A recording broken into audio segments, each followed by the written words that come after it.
What is going on, guys? Today I want to talk about Trials of Osiris again, simply because last week, or my last video, I posted about how to get as many Trials of Osiris passage coins as possible. So now I want to take a second and talk about how you can improve your skills specifically in Trials of Osiris, let alone every other type of Crucible playlist. And I specifically want to talk about Trials because these are the methods I use to improve my skills or to help me get better, and this is what I did when I wanted to get better at Trials of Osiris.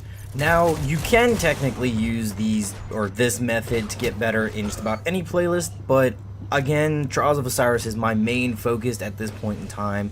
I've been playing Trials of Osiris since it came out. Trials of Osiris is one of the only reasons why I stick to playing Destiny. Like, it is incredibly fun, and it's why I stick to Destiny, pretty much, mostly. But we're gonna get right into it, and for starters, I highly recommend going and playing Rumble, because when you're playing Rumble, you have nobody else on your team. It's definitely harder to keep yourself alive when you have 5 or 6 people shooting at you at once, and it is honestly just one hell of a clusterfuck. So that's probably the number one thing I can tell you to do is just go play Trials. I'm just twisting my tongue. Go play Rumble. Rumble is by far the best playlist to go play if you want to go and get better at playing Trials, because there will be numbers and numbers of times where you will be doing a 1v3 or a 1v2 or something along those lines, and you're gonna need practice for that, or you're just gonna need practice for survivability, honestly, because there will be plenty of times where you will be team shot and all these other things where they'll throw 3 or 4 grenades at you at once. You're going to be wanting to get in the hang of getting away from those, getting used to that coming at you, because in Rumble, like I said, nobody is your friend, you have no teammates, and you're going to die a lot. And I highly recommend using the loadout that you would for Trials. Regardless of whether or not you like using it in Rumble, get used to using that specific loadout, alright? So say I run a lot of the times Last Word and Sniper, okay? It doesn't matter which sniper, but if you have a specific sniper that you like to use, or you want to use Shoddy and No Land Beyond, go right ahead. Get in the habit of using that specific loadout, because if you can use it in Rumble, you can use it in Trials, alright? And that'll come in handy for a lot of reasons and in a number of ways. Now, obviously, the second thing you want to do is run Elimination a lot, alright? And I say this because 9 times out of 10, you run with randoms. Now, unless you're doing LFG on God knows what website, you're going to be running with randoms quite often.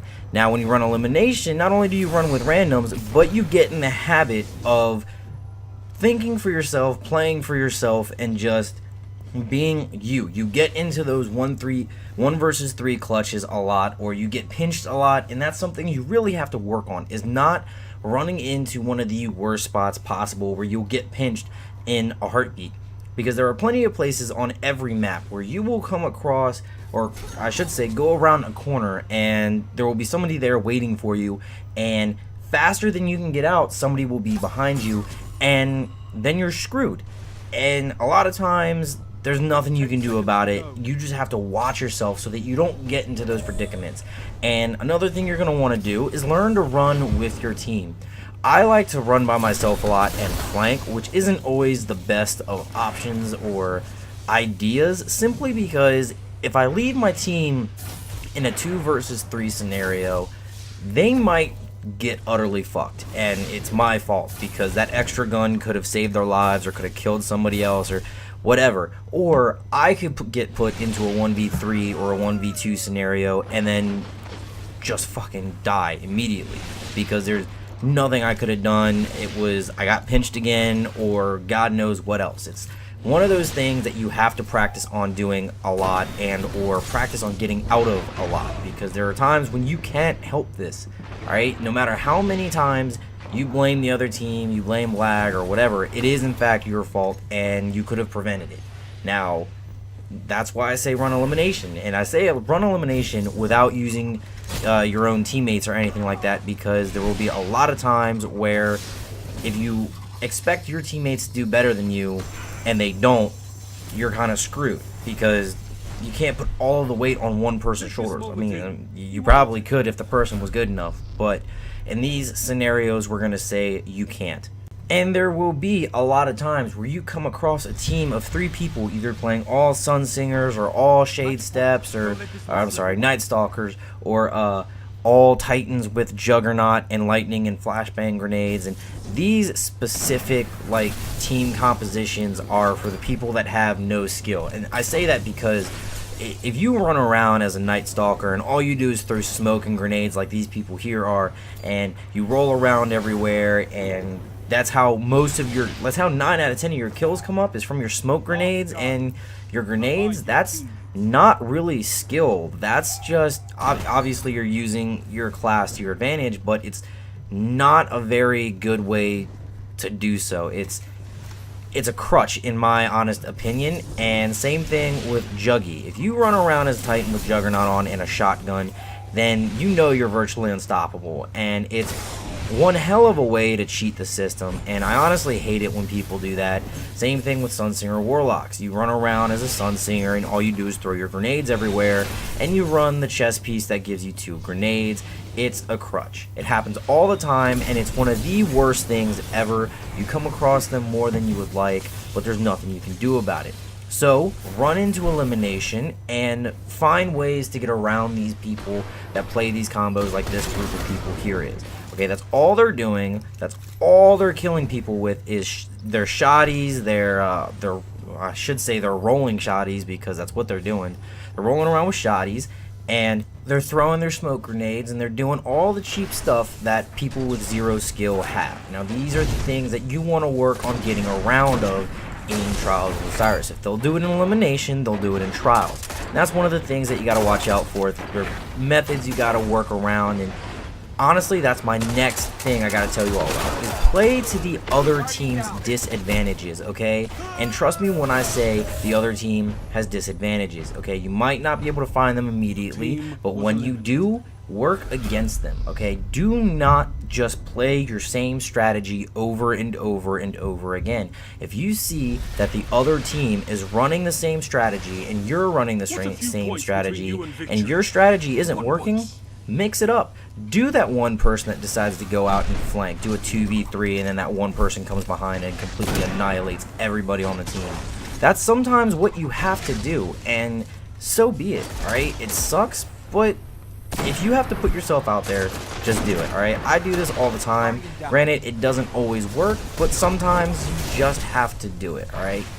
Mixing up your strategy or somebody else's, or just changing 1 or 2 things sometimes can be what it takes to win, alright? It sucks, it really does, but it works, okay? It really does. Another thing you want to look out for is callouts. Even though on a regular Trials playlist you do have your radar, callouts help tremendously. If you know where that one person that killed you is, tell your other teammates. Just because they have their radar doesn't mean they're paying attention, okay? It's one of the best things to do, honestly. Just do callouts, and do not be afraid to be the leader of your team, because a lot of times you don't have somebody on your team to be a leader or to do callouts or to tell other people where to go, alright? Sometimes you do, sometimes you don't. And if you do and that person's strategies aren't working, change them. Change their strategies, change your strategies, change everything. Granted, it might be a little flustering at first, but you'll get the hang of it, trust me. If you run with teammates or people that you know personally and that you respect and have fun with, it's not a problem. You all should be able to learn how to play with each other accordingly, how to play with each other's play styles, and so on and so forth. And if that's the case, then you all will have no problem. No matter the skill level, if you all work with everybody's advantages, you'll be fine. Like I was talking about before with the 2v3, as you can see, there's 2 of my teammates over there, and I have 1 person over there, or over here, with me. They got the upper hand, and now they've got 1 person on the enemy team completely separated from everybody else, giving us the upper hand. Now, as you can see again, it went for a 2v1 and a 1v1, and we kind of got the advantage. We now have 2 corpses in one place and just 1 random person running around doing absolutely nothing. This is one of the things that happens when you change your strategy.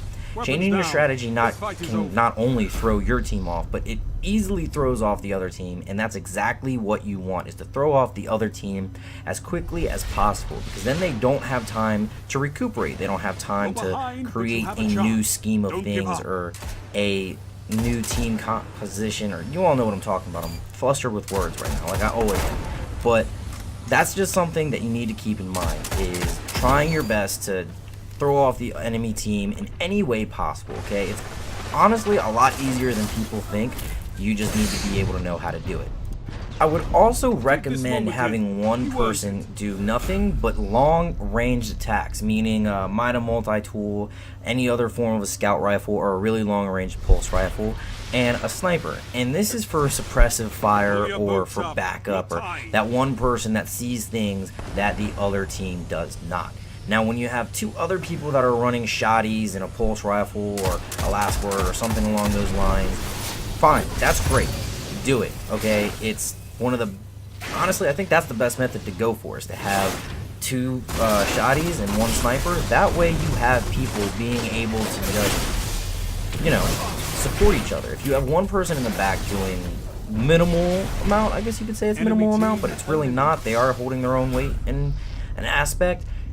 Then trust me, you'll do a whole lot better. I normally run sniper and my two teammates run shotty, and when this happens, I'm able to catch things that they're not. I can easily do a body shot after the guy's been half dead from their pulse rifle attacks and he's just trying to run away, or I can catch somebody who's trying to flank on my team that they don't see but I do, because the guy doesn't see me.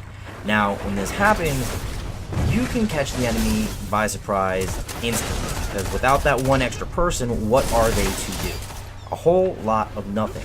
Okay, when it's a 2v3 scenario, people constantly panic, and they honestly constantly lose, because when you cause the other team to panic, their entire gameplay changes, and they just have no idea what to do. A lot of people choke under pressure. That honestly should... I know that from experience, okay? I've choked hundreds of times, and for no reason why. So, to sum that section up, because I know what I said was a whole bunch of bullshit, learn your enemy's strategy. Learn it as fast as possible, and create a new strategy for your team if need be. If your strategy is working compared to the enemy's, keep using it. That's fine. But if you need to change it in a heartbeat. Don't be afraid to try something new. And I guess the last bit of advice I would probably keep you all on is probably to run high strength and high discipline, simply because if you've got plenty of grenades and your melee ability and all of that stuff and you're good to go with them, then good. Use them. Use as many grenades as you possibly can. And I say this because sure, you can get a bunch of kills with your primary or your secondary, but in a choke situation or in a pinpoint situation where we were talking about earlier with the pinching and the bad scenarios, grenades and your melees can be your best friend, especially like say you need to reload your weapon. You obviously, first thing you want to do is run ahead of them with the melee. You want to blink strike them, you want to thunder strike them, you want to do whatever, okay? And if you don't have that ability, then you're screwed. I mean, sure, you can melee them, but my blink strike allows me to regenerate health on a kill. If I don't have that and I'm in a 2 versus 1 situation, chances are I'm not going to get out of it alive. Okay, it sucks, it really does, but it's one of the best things to do, honestly. And grenades, everybody loves grenades, okay? If you don't use your grenades on a regular basis, then that's probably why you're losing, okay? Grenades are fantastic in any situation ever, okay? I love grenades, and honestly, if my light level was higher, I wouldn't be running skip grenades. I would rather be running sticky grenades. Sticky grenades are my all-time favorite, okay? That's another strategy I guess I could tell you all about. I've seen a lot of people run sticky grenades, and all they do is they jump in, stick somebody, and jump out.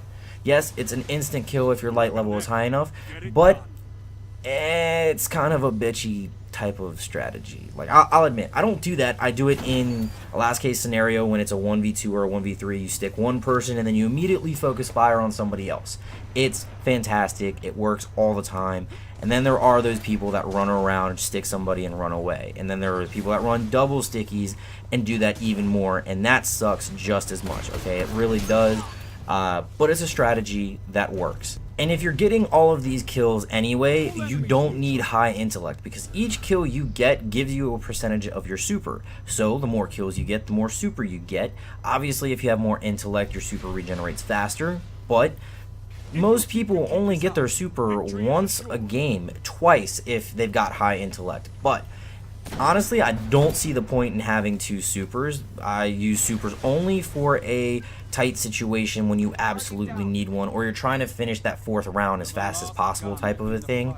So supers aren't necessarily useless, but at the same time, they're not necessarily like a necessity, if you know what I'm saying. Like, I prefer to only have one super. I'd rather run grenades and melees because you'll get those faster than you will your super. So I guess with all of that being said, this brings me to the end of my video. I hope all of my information and strategies and all of that stuff has helped you all out in some way, shape, or form. And if it did, please leave a like, subscribe for more content. I'm Mr. 486, and I will catch you all next time.